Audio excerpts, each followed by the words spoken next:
Hello.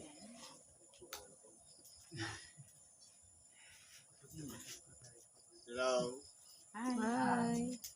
Sa pangalan po ng dakilang Panginoong Jesucristo, isang mapagpalang gabi sa bawat isa po sa atin. Dito po tayo sa ikatlong bilog ng buwan sa pamilya Klima ko. Ito'y ginaganap natin upang ang salita ng Diyos ibahagi sa book na ito para kumbaga sabi nga sa utos ng ating dakilang Panginoon, magsiyaon kayo at inyong ipangaral ang Ebanghelyo sa lahat ng pinapala. Ibig sabihin, lahat ng likha ng Diyos, kinakailangan makaabot sa kanila yung salita ng Diyos. Kaya, hindi tayo nag-focus sa loob ng templo, kundi lumabas tayo, nagsakripisyo, upang ang salita ng Diyos makarating sa ibang puok. Para sa pamilya, at ganoon din sa mga espiritong nakapaligid sa puok nito. Yan po, ang aralin ngayon ay isa pong pagpapatibay o pagtuturo o paghubog sa kalagayan ng pamilya at ganoon din kung paano tayo dapat na makitungo sa ating kapwa sa pamamagitan ng mga aralin. Ang una pong sitas, ayon sa unang sulat ni Apostol Pablo sa mga taga-Korinto, Kapitulo 13, versikulo 1 hanggang 13. Medyo, kung baga sa numero pa lang, isipin natin mahaba. Pero maganda yung bagamat sinasabi natin, kasi po, halimbawa, napakinggan natin 1 hanggang 13. Kung tayo po ay mainipin, ang iisipin natin mahaba naman ang sitas. Pero kung nasa atin ang pagtanggap, kahit gaano pa yung kahaba, kinakailangan natin tanggapin dahil yun ang aral para sa gabing ito. Sabi po dito, kung ako'y magsalita ng mga wika ng mga tao at ng mga anghel, datapwat wala akong pag-ibig, ay ako'y naging tanso na tumutunog o batingaw na umakalingaw-ngaw. Ibig sabihin po dito ni Apostol Pablo, kinakailangan kung tayo pong mga tao ay halimbawa, bihasa tayo sa mga foreign language at saka marunong tayo sa mga aral ng mga halimbawa, mga Latin or mga ibang mga natututunan natin sa lihim. Pero, kung halimbawa, hindi naman timplado. Kumbaga, sa tugtog po kasi dapat timpla yung tunog. Hindi naman pwede puro baho. Hindi naman pwede puro tanso ang tunog. O kaya matingaw. Kaya trompa. Pag wala pong tempo at wala rin sa angkop na paggagamitan, magiging useless. Kaya nga po sa musika, kinakailangan may timing yung baho, may timing naman yung flauta. Halimbawa, nung palagay natin yung ginagamit natin, tamborin. Pag halimbawa, hindi ka sumasabay doon sa yung mga tipa o diin na kanta, tapos sige ka lang ng pukpok, magiging useless. Kung halimbawa mabagal yung tempo, dapat mabagal din yung hampas mo. Mabilis din. Kinakailangan nasa timing. Ganon din po sa pakikitungo sa kapwa. Halimbawa, marami na tayong nalaman, tapos may pagmamarunong na sa kapwa. Wrong timing din. E paano kung yung pag-unawa ng kapwa ay lumalabas na ang pakiramdam niya, hinuhusgahan na siya. Mangyayari, magiging useless na kahit marami tayong nalalaman, pero yung approach natin, hindi tama o timing na handa siyang tumanggap ng ating aral, magiging useless po. Kaya dapat tina-timing po siya. Ang sabi dito, at kung magkaroon ako ng kaloob ng panghuhula at maalaman ko ang lahat ng may hiwaga at ang lahat ng mga kaalaman, kung magkaroon ako ng buong pananampalataya na ano pat, mapalipat ko ang mga bundok, datapot wala akong pag-ibig, ay wala akong kabuluhan. Ganon din uli dito.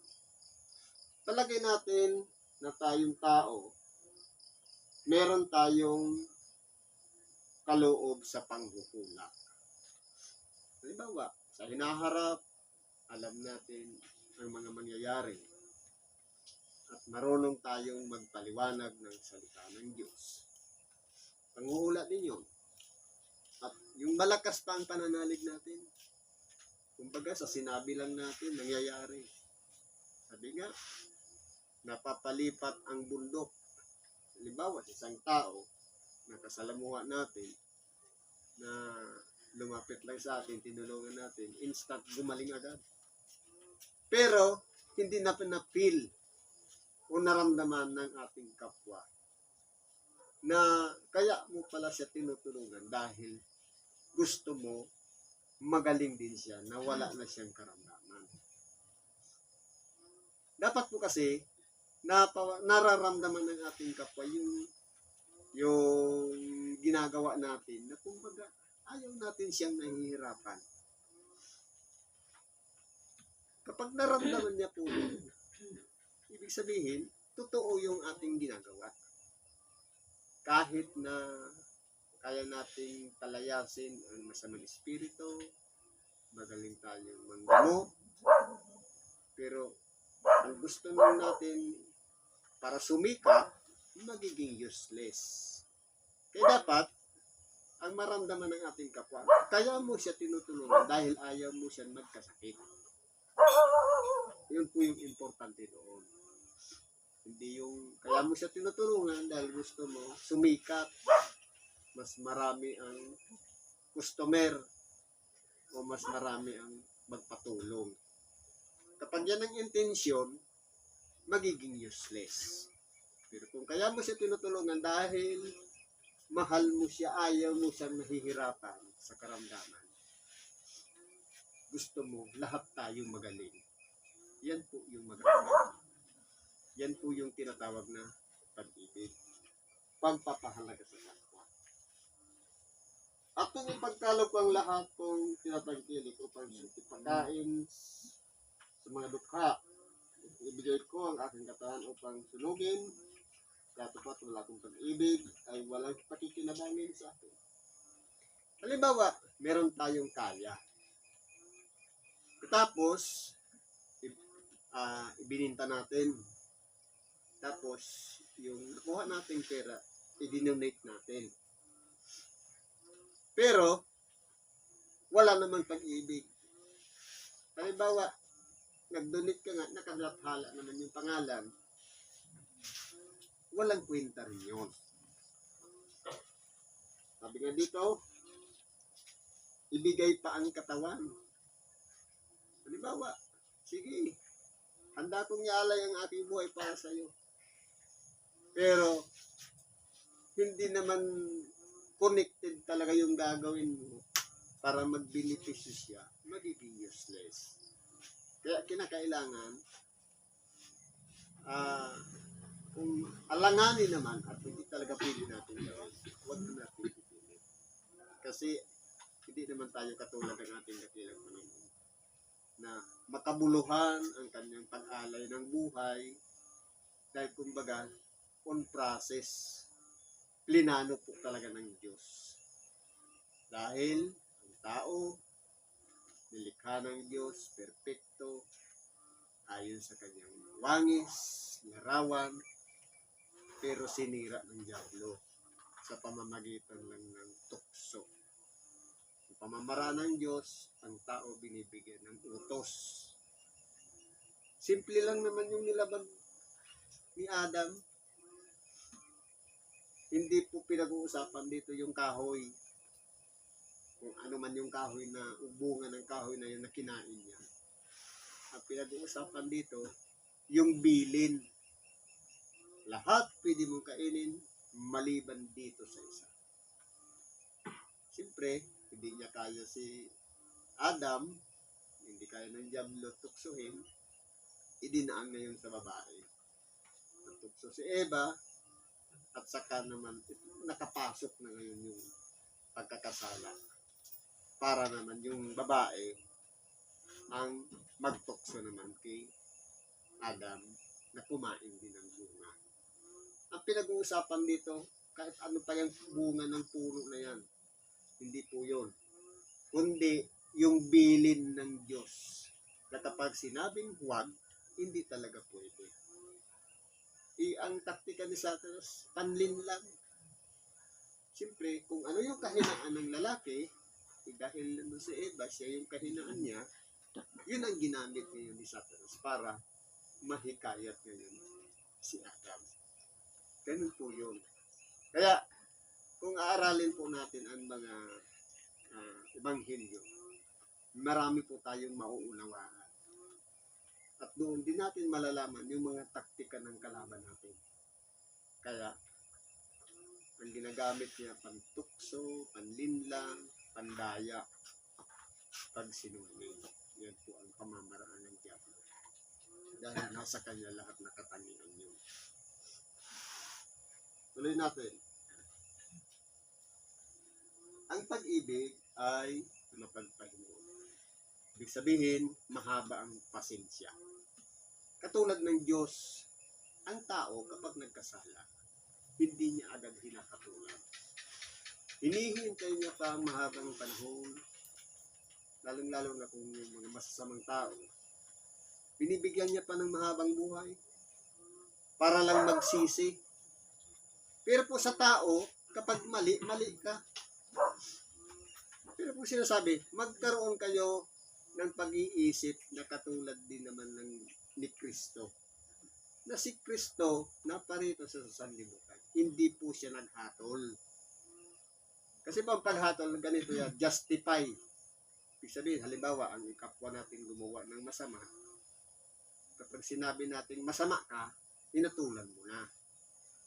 Ang gawin na lang natin, kumbaga, papunta siya sa masama, ikayatin natin makabalik na hindi magpatuloy pa yung kasamaan. Ganun po yun. Pero kung halimbawa, sa kulay pa lang, halimbawa, hindi pa tayo sure sa kulay kung pula o puti. Tapos sinabihan na natin puti, ibig sabihin, nag-atol na tayo. Dapat po, sabi nga, akin ang paghihiganti, ako ang gaganti, sabi na po. Ibig sabihin, ibigay natin lahat sa kanya yung pagganti. Kapag ang tao nagkasala, Diyos po ang hahatol. At tayo naman ang haharap sa hatol ng Diyos. Kaya siyempre, ingatan mo rin ang sarili mo na hindi ka dumating doon sa bagay na yun na alam mo ang kahihinat mo. Kaya, kumbaga, wala tayong karapatan na humusga sa kapwa. Sabi nga, huwag kayong humatol upang hindi kayo hatulan. Bumabalik po kasi yun. Ano man ginawa mo sa iyong kapwa, ginawa mo sa akin. Ibig sabihin, paghihiganti ka talaga ng Diyos. Dahil, kahit sabihin natin mahirap yan, o kulobe, o sabi nga, yan, dugyot, walang kwenta sa lipunan, pero hindi natin alam pala, nananalangin yun, nananahan pala si Kristo sa kanyang puso. Tapos hinatulan natin, para na rin natin hinatulan ang Diyos. Kaya, hindi po binibigay sa atin ang karapatan ng paghatol. Dapat po, pakita natin yung pagtuturingan magkakapatid. Ibig sabihin, pantay tayo lahat sa paningin ng Diyos. Ibig sabihin, gusto natin pare-parehas tayong makarating doon sa kaluwalhatian ng Diyos. Walang iwanan. Ganun po yung purpose ng pag-ibig. Kumbaga, kaya mo siya, tinuturuan, sinasaway, gusto mo, mapunta ka sa langit, kasama siya. Ganun po yung ibig sabihin mo. Kaya mo siya tinuturuan at sinasaway. Ano pa? At magandang loob. Busilak na puso na nagiging mahabagin. Na kung halimbawa, tinutuya ka na yung iyong kapwa, huwag mo rin tuyain. Minumura ka, huwag mo rin murahin. Hayaan mo siyang magmura ng magmura. Sasawa din yan. Kapag minura ka, ipanalangin mo siya na tumikom na ang bibig na tumigil na. Dahil may gabay din yan. Kahit anong gaano kasama ang tao, may kabutihang puso pa rin yan nasa loob niya. Kasi doon siya galing, nadala lang siya ng influensya ng iba, kaya siya sumama. Pero yung puso niya, meron pa rin yung kabaitan sa kanya. Kahit kriminal, meron pa rin yung kabaitan. Dahil kapag dumapo na ang karamdaman sa isang tao na gaano man kasama, nagnananumbalik po yan sa Diyos. Huwag naman natin panalangin na magkaroon ka sana ng karamdaman. Kaya ito bayan natin sa Diyos. Diyos po ang gagawa ng paraan niya. Ipagkakatiwala natin yung mga tao na alam natin papunta sa kahamakan. Sa pahamakan, Diyos na po ang bahala niyan. Yun po yung magandang loob. May malasakit sa kapwa. Ang pag-ibig ay hindi nananaghili. Sabi sa Bicol, bakun maurihon. Hindi mapanglamang. Kung halimbawa, dahil pantay tayo, ang gusto natin nakataas tayo ng isang baitang, ibig sabihin, hindi na pag-ibig yun. Dahil, kumbaga, ang tingin mo sa sarili mo, ako magaling, ikaw mali. Hindi po, dapat, pantay pa rin. Kinakailangan, huwag nating sasaktan ang kalooban ng ating kapwa. Dapat, ituring natin siyang kapatid. Kaya nga, hindi na naghili. Kung ikaw gusto mong mapabuti, dapat mapabuti rin ang iyong kapwa. Ganun po yun. Ang pag-ibig ay hindi nagmamapuri. Kumbaga, hindi itinataas ang sarili. Na kahit man si Kristo, marami siyang ginawang kabutihan. Good example po siya. Hindi niya ipinagsisiksikan ang sarili niya para sumika. Kundi kapag may argumento na, iniiwanan niya, umalis siya. Kapag marami nang galit sa kanya, nilalayasan niya. Ibig sabihin, kahit may ginawa nga lang siya na isang bagay na nagpagaling, ano ang bilin niya? Huwag mong ipagsasabi kahit kanina. Yun po yung kapakumbabaan. Pero kung sasabihin mo, halimbawa, kapag tinanong ka sino naggamot sa'yo, sabihin mo ako. Ibig sabihin, malayo tayo doon sa halimbawa na ginawa ni Kristo. Eh dapat, manatili po tayong maging mapagpakumbaba. Parehas din ito, hindi mapagpalalo. Na kumbaga, lalagay pa ng karatula, sikat na manghilo, sikat na manggagamot. Ganyan yung mga profesional, mga doktor, nakasulat pa ang pangalan nila diyan ng clinic nila. Ang hangarin lang naman yun, magpasikap. Sabi pa dito,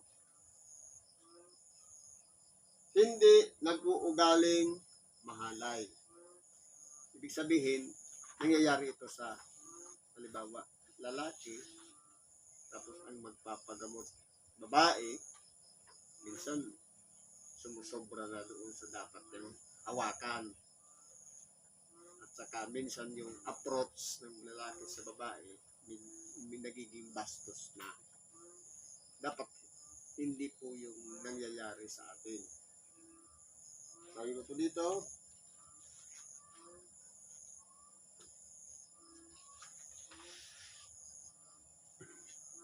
hindi hinahanap ang kanyang sarili. Parang kapurihan din po yun. Kataasan din yun. Na kumbaga, kapag gumawa ka ng kabutihan sa kapwa, gusto mong i-thank you ka.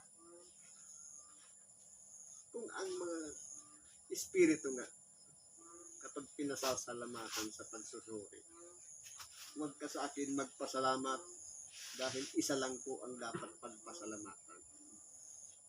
Kung nagagawa nga yan ng spirit, tapos tayo, nakagawa ka ng isang maliit na bagay, tapos nag-thank you sa'yo, lumaki naman yung tainga mo. Ibig sabihin, tinanggap mo yung hindi para sa'yo.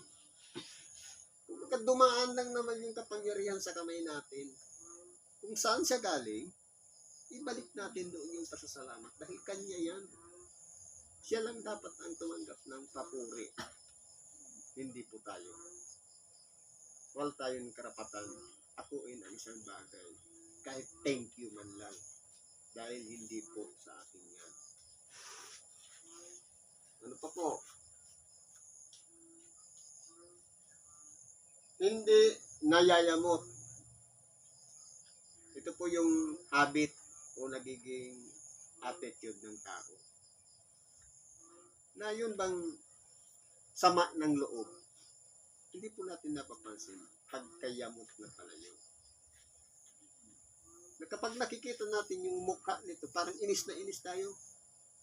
Ngayon, kung yan ay nasa kalagayan natin na nagagawa natin, wala doon ang pag-ibig. Dahil naiinis ka tayo o nayayamot tayo sa pagmumukha niya. Dapat, kahit ano pang hitsura niya, ipakita natin sa kanila ang pag-ibig. Hindi yung kinaiinisan natin, nandito na naman ito. Parang ayaw natin makita. Nangyayari po yan. Kasi, hindi man natin pwedeng sabihin na hindi natin ginagawa. Pero, nagagawa na pala natin. Dahil, dumidistansya tayo kapag meron ng taong lumapit sa atin. Ganun po yun. Hindi man direkta na nakikita, pero nangyayari. Ano pa po dito? Hindi inaalumana ang masama. Kumbaga, ayaw natin mapahamak ang ating kapwa. Kapag gumagawa na ng masama, nagbibigay tayo ng warning. Kumbaga, papaalalahanan natin. Katulad ng mga tagapagpahayag, ang trabaho lang naman ng ibang ilista. To preach the gospel. Take it or leave it. Binigay sa iyo ang salita, ang tungkulin mo, ipahayag. Kung tanggapin man niya o hindi, wala ka ng pananagutan. Ang sinunod mo lang, ipahayag ang salita. Ginamit lang yung bibig para ang salita ng Diyos makarating sa tainga ng tagapakinig. Kung magsisi siya o hindi, Diyos na po ang bahala niya. Kasi kung ipipilit natin, tanggapin mo, may tamang timing din yan. Tamang panahon para tanggapin niya. Kasi kung halimbawa, katulad ng isang sisidlan, puno na ng karunungan, punong-puno ng tubig ang baso, hindi mo yan masasalinan ng isa pang tubig. Aapaw na po yan. Antayin muna natin magsisi, bababa yung level, ng kataasan niya, ng ego, pagkatapos yan, pwede na natin i-refill. Ikukonsumo niya muna yung tatanggapin niya. Kasi maluwang na yung paglalagyan natin. Pati parehas din yun naman ang memory card. Subukan mo mag-save sa memory card.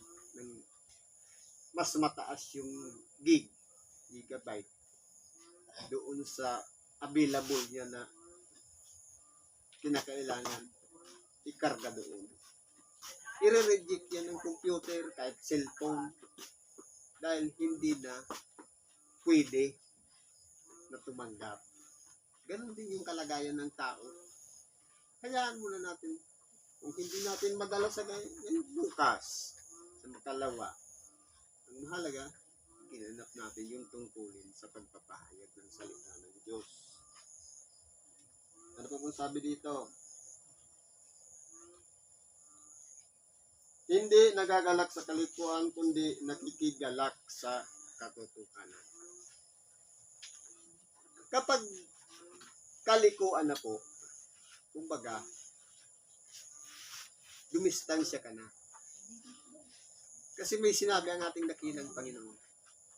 Maging matalino kayo katulad ng ahas at matimtimang gaya ng kalapati. Ano yung habit o ugali ng ahas? Ang ahas, kapag nag-away ang ahas sa kapwa ahas, kapag nagapi ng isang ahas, yung ahas, halimbawa sa tao, traidoran, kasi ugali ng tao yung aahas o pagtatraidor. Halimbawa, nag-traidor ka. Pag natalo mo siya, ang ahas kasi, hahanap pa siya ng ipanggagamot niya dun sa natalo niya. Tayo, kapag galit talaga habang buhay na yan. Pero yung ahas, mas mabuti pa nga. Walang unawa yon pero alam niya yung gagawin niya. Nag-away yung ahas number 1 at ahas number 2. Natalo ng number 2 yung number 1. Maghahanap pa yung number 2 na ipantatapal niya din o ipapakain niya dun sa ahas para lang gumaling. Ibig sabihin, kumbaga, may sportsmanship. Gusto mo lang matuto. Parang gusto mo turuan ng leksyon. Sinasabayan mo. Ganun dapat. Matimtimang gaya ng kalapati. At ang kalapati, kahit mag-alaga ka, kapag puro awayan na nangyayari sa loob ng bahay, lumalayas. Ganun po yun. Nagdidistansya. Dapat ganun din po tayo. Huwag na tayong manghimasok o nangyayari na nga na nag-aaway na makikisaw-saw pa tayo. Kundi, lumayo na. Dahil madadamay lang yung pinag-iingatan natin kabutihan. Ano po kung sabi dito? Lahat ay binabata. Dapat handa tayong magsakripisyo. Diba? Ito mga misyon. Dahil sa pag-ibig natin sa pamilya.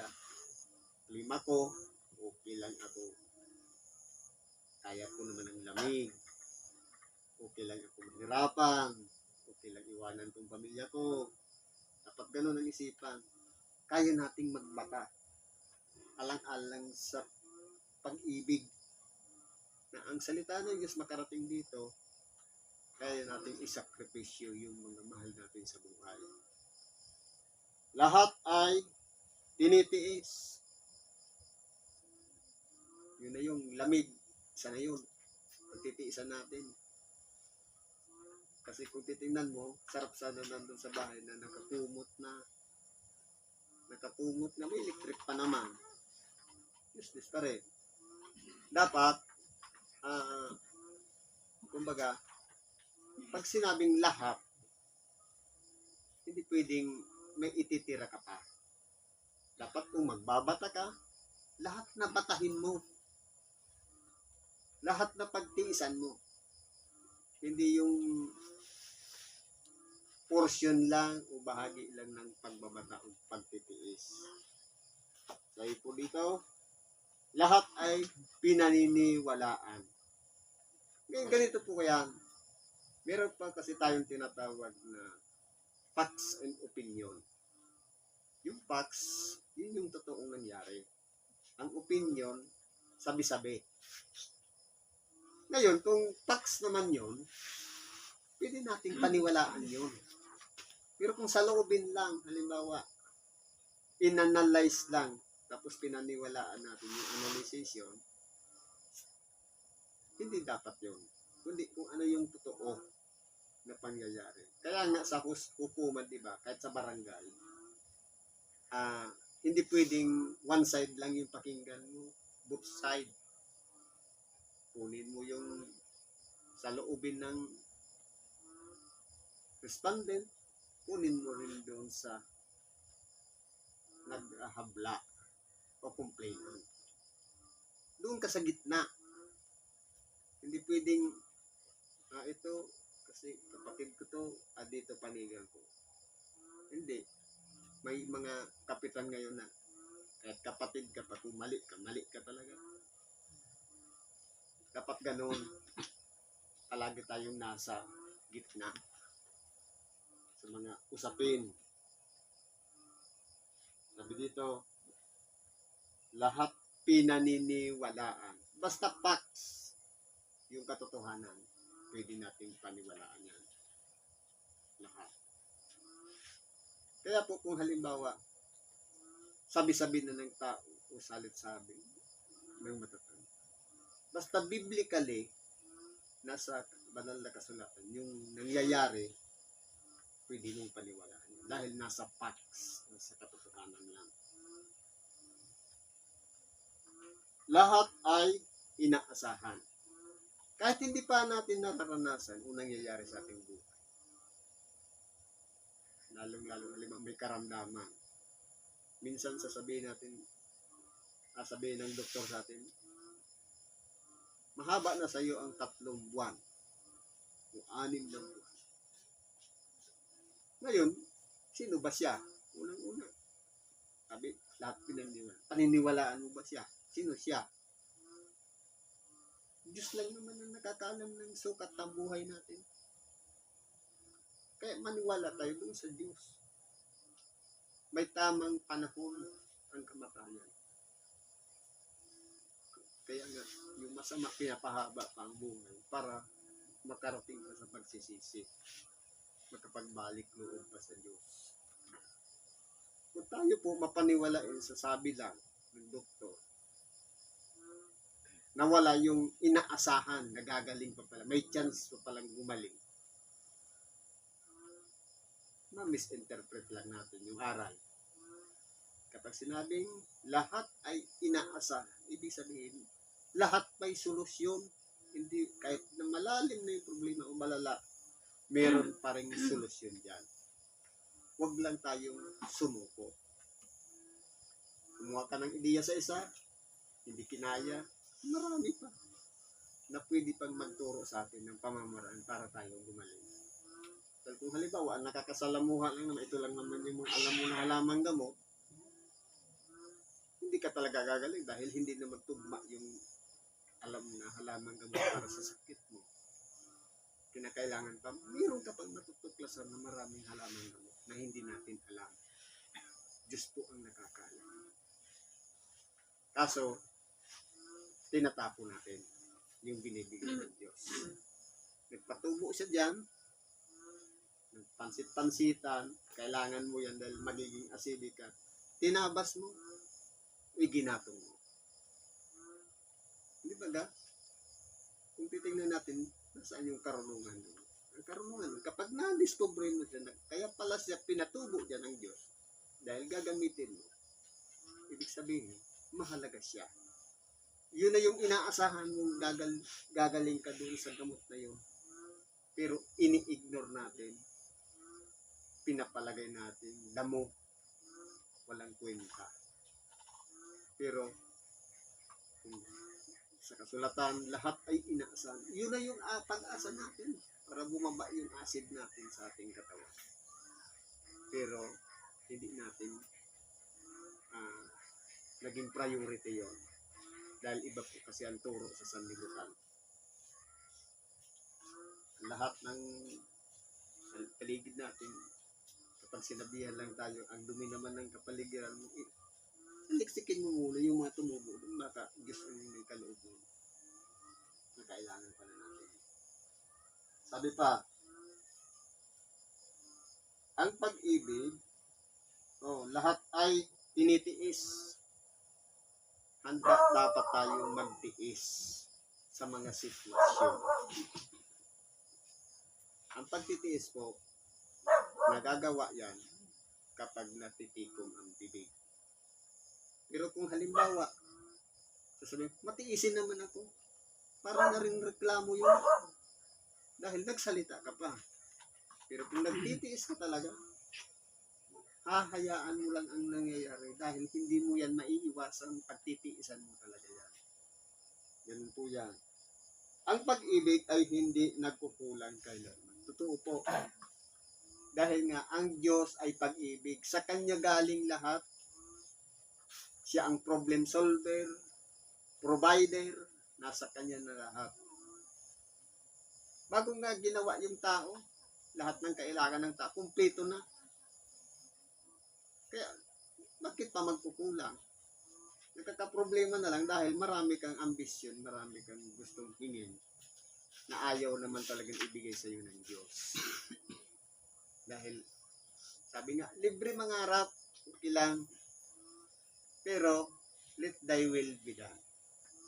Hayaan natin, Diyos ang magkaloob ng mga bagay. Kung hanggang dyan ka talaga, ito lang yung kahinat na ng buhay mo. Ipagpasalamat na natin yun. Maging satisfied na tayo sa mga ipinagkakaloob sa atin. Huwag nang maghangad ng ano pa mang bagay na doon po mapapasama ang ating pagkatao. Yung paghahangad. Ano pa po sabi dito?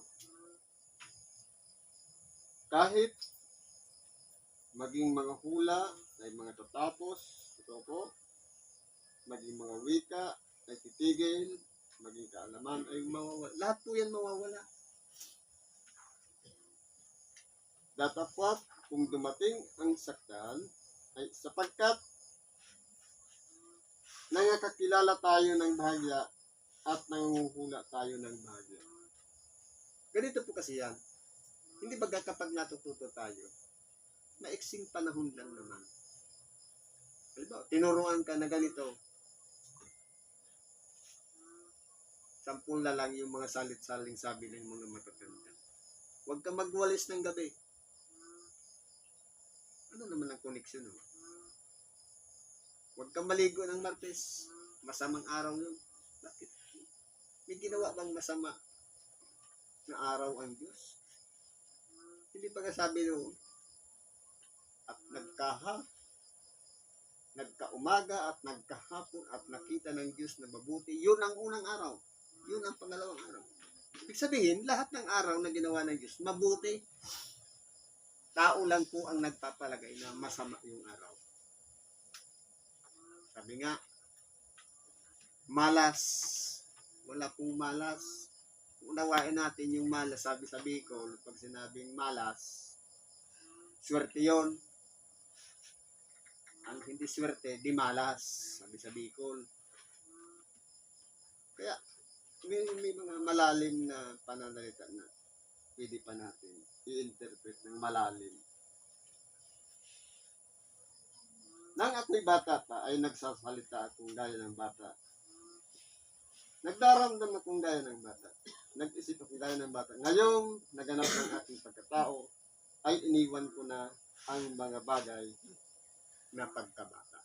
Ito po yung realidad ng buhay ng isang hinubog ng salita ng Diyos. Ang bata, madamdamin. Kung halimbawa sa kalagayan natin bilang mananampalataya, kapag pinagsasabihan tayo ng mga superior natin o senior o mga matatanda sa iglesia, tapos nagdaramdam tayo, una sasaktan tayo. Bata pa po ang tawag doon. Pero kung yung matured na, kapag sinabihan ka, halimbawa, nangangaral ng Ebanghelyo, stop ka na. Sumunod ka na lang. Ngayon, kung sumama yung loob, katulad pa yun ng bata. Sabi dito,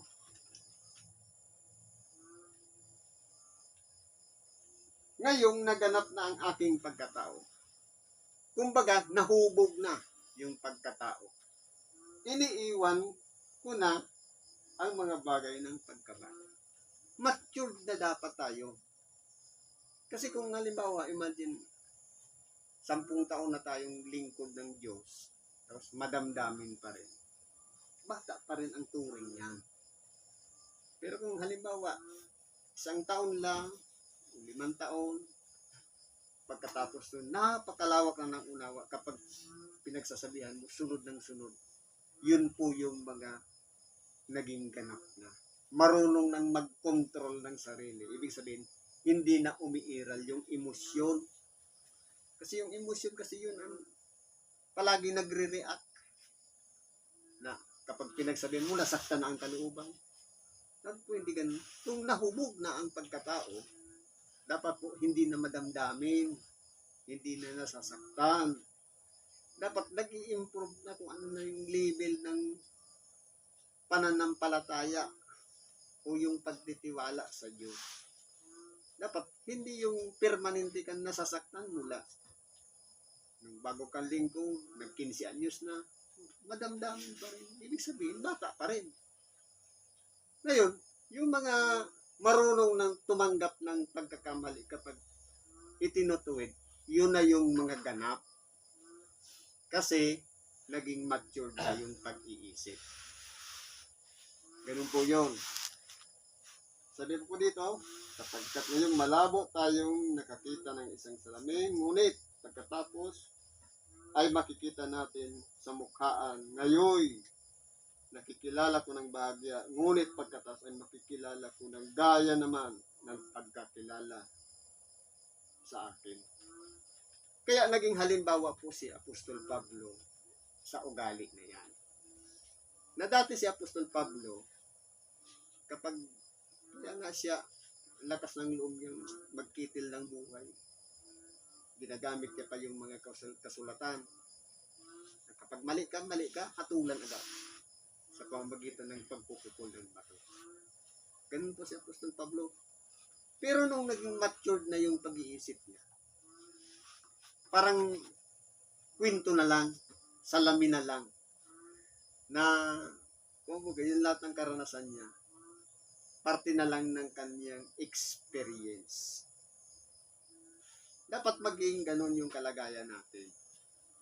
Halimbawa, may sitwasyon tayo nangyari ng halimbawa, 5 years na sa loob ng pamilya. Kung naging ganap na, ang ibig sabihin niya, kahit bumalik man yun yung kwento noon, hindi ka na masasaktan, hindi ka na madamdamin. Nagiging kwento na lang siya sa buhay natin. Kumbaga, wala nang reaksyon sa katawan natin. Dahil tapos na yun. Pero kung bumabalik at galit ka na naman uli, balik ka na naman sa pagiging bata. Kaya, ang pagiging ganap, perfect, pinapractice po yan. Ang pagpigil na lang ng dila, pinapractice yan. Ang isang taong marunong magpigil ng dila ay isang taong ganap. Kung halimbawa, gusto mo nang magsalita pero hindi mo ginagawa, pagsasanay yan. Kalaunan yan, ignore mo na lang yan dahil alam mo na kapag nagsalita ka, kasamaan ang pupuntahan. Mag-aaway lang kayo. Dahil magiging salamin na lang siya. Nangyari na to sa akin, hindi ko na uulitin dahil bakit? Resbakan ako. Parang ganun yun. Nagiging matured na yung pag-iisip. Sabi po, dapat po at ngayon nanatili ang tatlong ito. Pananampalataya, pag-asa at pag-ibig. Ngunit ang pinakadakila sa lahat ng ito ay ang pag-ibig. Ngayon po, ang pananampalataya, kinakailangan maging pundasyon kung paano tayo magiging matatag bilang isang tao na kayang harapin ang lahat ng pagsubok na dumarating sa atin. Hindi natin kayang mag-isa yan. Dapat ang pananampalataya niyan, sabi nga, katulad ng isang taong matalino, nagtayo ng haligi sa ibabaw ng isang bato. Dapat tayo yung haligi, ipatong natin doon sa pundasyon na ginawa ni Kristo. Na matatag, kahit dumating man ang mga unos, pagsubok, o problema sa ating buhay, kaya nating harapin ang mga sitwasyon dahil kasama natin si Kristo. Yun po yung kailangan ng buhay natin, si Kristo. Kapag napatibay yung pananampalataya, nahubog tayo sa salita ng Diyos, in-apply natin sa ating sarili, at nanahan sa buhay natin ang Diyos, mananahan na tayo sa pag-ibig. At habang nagpapatuloy yun, ang pinaka-aasam-asam natin, yung pag-asa na buhay na walang hanggan. Pero sa lahat ng yon, pag-ibig, pananampalataya at pag-asa, ang pinakadakila doon, yung pag-ibig. Dahil ang Diyos ay pag-ibig. Sumasalahat po siya. Ngayon po, meron pa tayo ditong isang aralin. Anong oras na po?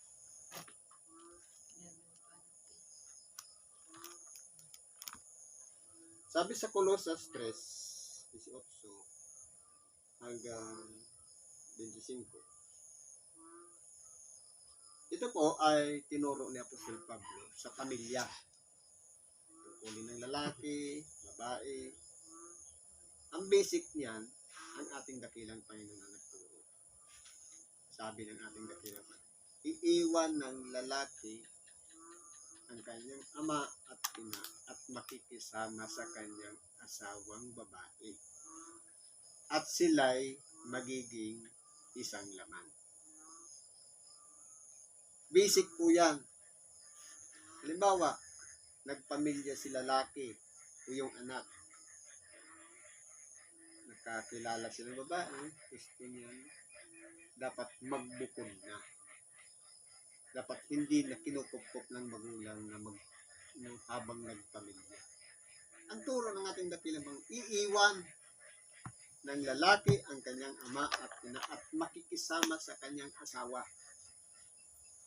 Kaya nangyayari po, may mga, kasi po ang Pilipino, ugali ng Pilipino, ayaw mapahiwala yung anak. Na minsan kinakalaban na, minsan nakakarinig ng masama sa bibig ng anak. Ang magulang, andyan pa rin, manhid pa rin. Nagpapakamartir. Pero kung susundin lang yung sinabi ng ating dakilang Panginoon, na iiwan ng lalaki ang kanyang ama at ina, makikisama sa kanyang asawa. Magkalaban po kasi ang manugang at binan, babae parehas. Dahil halimbawa, yung magulang na babae, malinis maglaba, tapos nakita niya yung napangasawa ng kanyang anak na lalaki na babae na burara kung maglaba, hindi talaga magkasundo yun. Dahil ang ating dakilang Panginoon na mismo nagsasabi niya. Kaya po, doon pa lang sa aral na yun, kapag sinunod natin yan, walang gulo, walang pakialaman ng buhay ng may buhay. Dahil may sarili ka rin bahay. Yan po yung basic. Ngayon, halimbawa, nabubuo na yung pamilya, sabi naman ni Apostol Pablo. Mga babae, pasakop kayo sa inyong asawa gaya ng nararapat sa Panginoon. Pag sinabing pasakop, ibig sabihin, kahit edukado ka pa, mataas ang sahod mo, tapos ang asawa mo tagapidal lang ng tadyak, kinakailangan mo pa rin irespeto yung pagdating sa pagdidesisyon. Kasi po, magkaiba po kasi ang lalaki sa babae. Ang babae, minsan nagbabago yung tempo kapag may dalaw, minsan mainitin ang ulo, kapag naglilihi, pero ang lalaki, consistent po yan. Kaya pagdating sa pagdidesisyon, lalaki po talaga dapat ang nasasunod. Kaya ang babae, ang tungkulin niya lang, magpasakop sa ilalim ng lalaki. Pero hindi naman nangahulugan dahil mabisyo yung lalaki, nagpasakop ka, bigay ka lang ng bigay. Siyempre, kapag sinurinder na yung lalaki yung sahod, nasa iyo na yan. Kontrolado mo na yan kung ibabalik mo pa sa kanya. Sabi pa dito, mga lalaki, ibigin ninyo ang inyong asawa at huwag kayong maging mapait sa kanila. Ito naman po ang dapat na ginagawa ng lalaki sa kanilang asawang babae. Yung ibigin sila. Iparamdam natin yung pag-ibig, hindi yung bagong kasal lang, niyayaya sa na kumain, o kaya siniservisyuhan, pinapakitaan ng pag-ibig, kundi dapat lifetime. Kaya mo nga siya pinakasalan, pinili, dahil siya na yung pinakamagandang babae na nakilala mo, na nakita mo. Kaya mo siya pinili. Hiniharap mo pa sa dambana. Dapat commitment na yan. Ang problema, nagkaroon lang ng karamdaman. Tinalikuran na. Lalo ngayon, mga panahon sa panahon ngayon, hindi na po yan nasusunod. Dahil sa tukso. Ang mga nangyayari, yung premarital marriage. Sex muna, bago kasal. Tukso muna. Kapag nagkasala na, may naapektuhan na bata na hindi naman sinadya. Kaya marami sa mga babae nagiging single mom o kaya walang ama dahil sa mga ego, kataasan ng pag-iisip. Dapat po hindi ganoon. Tingnan mo yung buhay noon. Minsan, arranged marriage, magulang sa magulang nag-usap, nagpapakasal, pero nagsasama sila dahil yung mga bata noon, yung mga kabataan, takot sa magulang. Pero ngayon, nung nag-improve na, nagkaroon na naging high-tech na yung pamumuhay, na-influensya na ng mga cellphone. Dati noon, mamamanhikan pa talaga ang lalaki bago dalhin sa altar ang babae. Ngayon, sabi nga, text pa lang, magsyuta na. Chat pa lang, sinagot na. Parang nagbago na ngayon. Pero ibabalik natin sa basic. Lalong-lalo na yung mga lingkod at nakakilala kay Kristo. Dapat may takot tayo sa paggawa ng hindi mabuti. Sundin natin yung itinuturo sa atin mula sa banal na kasulatan. Siyempre, yung babae nagpasakop sa lalaki.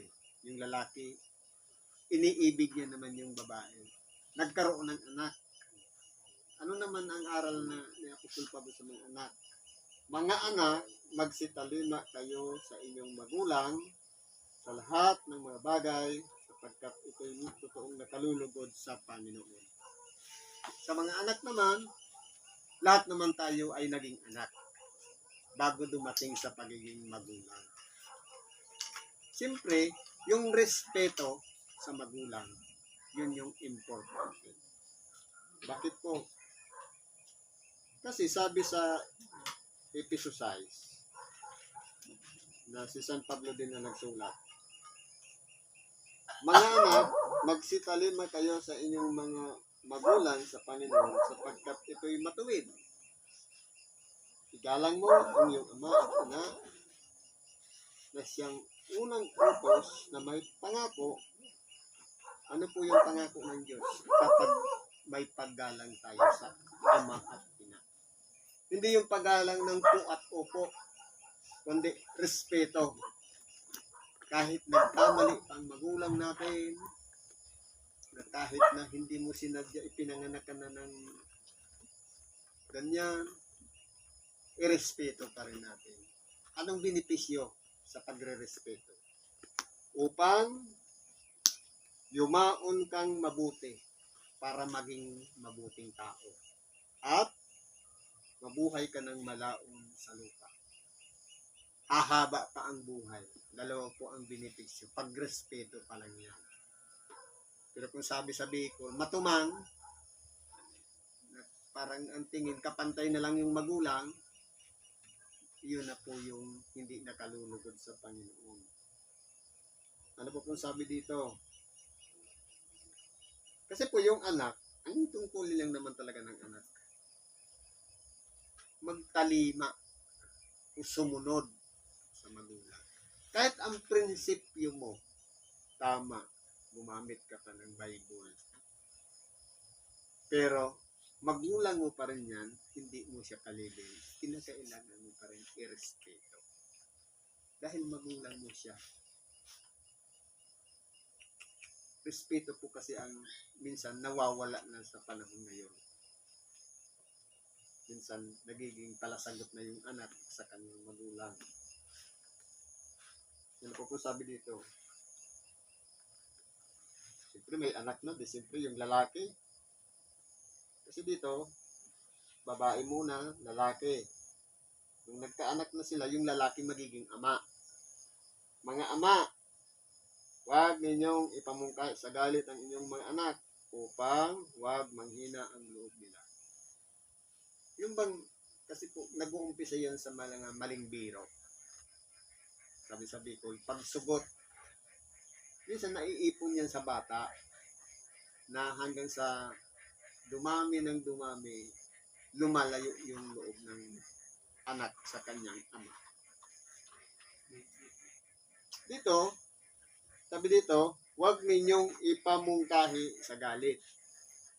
Kapag paunti-unti nating natuturuan na lumayo yung loob ng ating anak sa ating mga ama,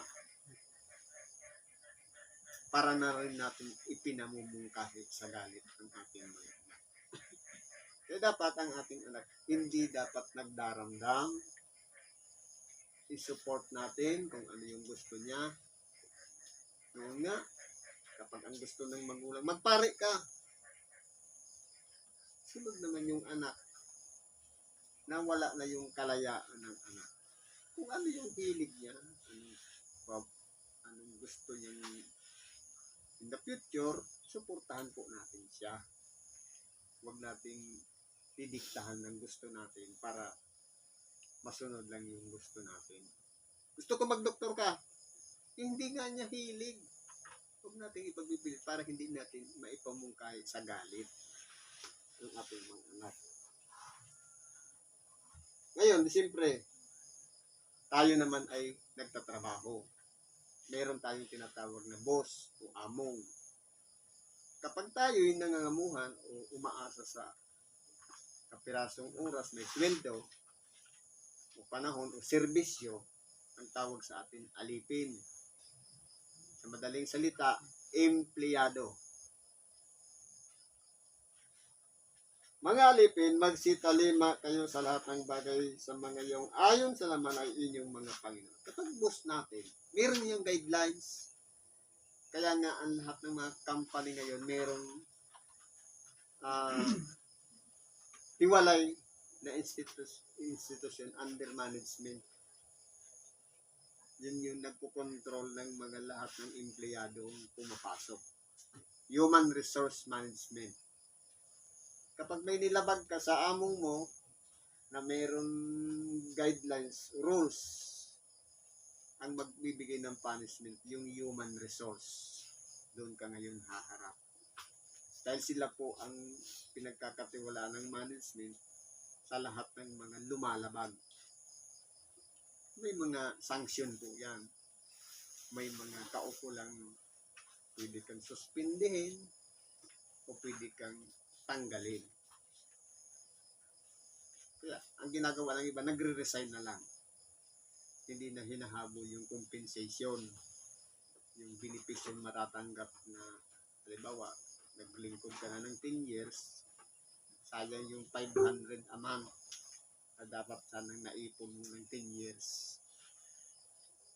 In years sa 12 months, di 120 times 500, magkano yon? Compensation na yon. Dahil lang sa pag 11 years, naglabag ka na. Mawawala yon kaya kapag nag-resign.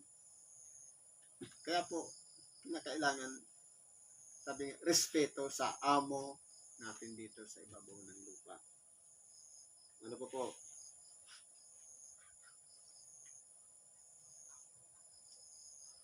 Hindi ang paglilingkod sa paningin. Hindi yung masipag lang kapag nandyan siya. Kundi, sabi dito, na gaya ng pagbibigay lugod sa mga tao, kundi sa katapatan ng puso na mga takot sa Panginoon. Para isipin natin na naglilingkod tayo alang-alang lang sa Panginoon. Na hindi dinadaya yung oras. Dati noon, yung time card pinapasaksak sa iba para lang makain. Naghigpit, ginawang biometric. Minsan may kawanis pa yung pintuturo para lang makain. O kaya hindi siya mag-in, hindi rin mag-out. Tapos magpapapirma na lang sa supervisor. Mga ganun. Pero kung natatakot tayo sa Panginoon, dapat tayo mismo ang mag-punch ng ating time card. Sabi po dito, ano mang inyong ginagawa ay inyong gawin ng buong puso na gaya ng sa Panginoon, hindi sa mga tao. Kung ano po yung responsibilidad natin sa ating pamumuhay, pakikitungo sa kapwa. Pag sinabing alang-alang sa Panginoon, dapat may takot. Kaya natin harapin. Kapag nagkamali, mayroong parusa. Kapag gumawa ka naman ng kabuti, pwede ka ma-promote o another stepping stone na para marating mo yung pangarap mo sa buhay. Sabi ko po dito, yamang inyong nalalaman na sa Panginoon ay tatanggapin ninyo ang ganting mana sapagkat naglilingkod kayo sa Panginoong Jesucristo. Kaya po, okay lang yung mga hindi pa nakakilala kay Kristo. Sabi nga, yaong mga walang kautusan sa kanilang puso pero ginagawa niya yung mabuti, yun na yung pinakakautusan sa kanila. Paano kung nakilala na natin si Kristo? Ito yung mga utos niya, ito yung mga turo niya. Dapat yun ang pag-ingatan natin na hindi natin malabag yung mga turo ng ating dakilang Panginoon.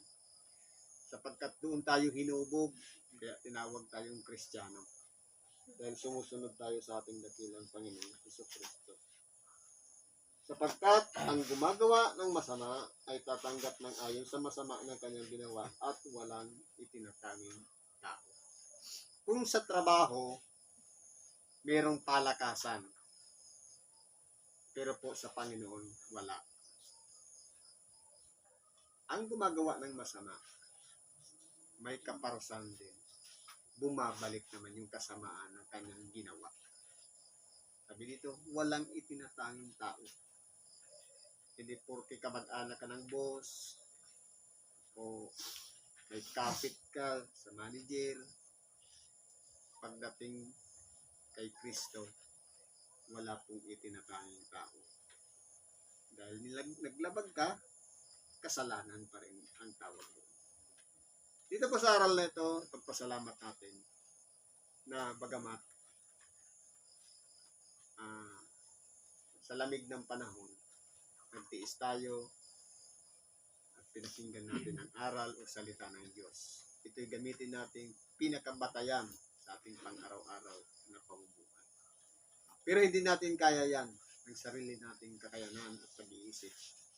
Hindi natin, tulungan tayo ng ating dakilang Panginoon upang pangunahan, subaybayan, gabayan sa lahat ng oras ng ating buhay at magagawa natin yan sa tulong ng Espiritu Santo. Salamat sa Diyos at isang mapagpalang gabi sa bawat isa na nandito sa pagkakas.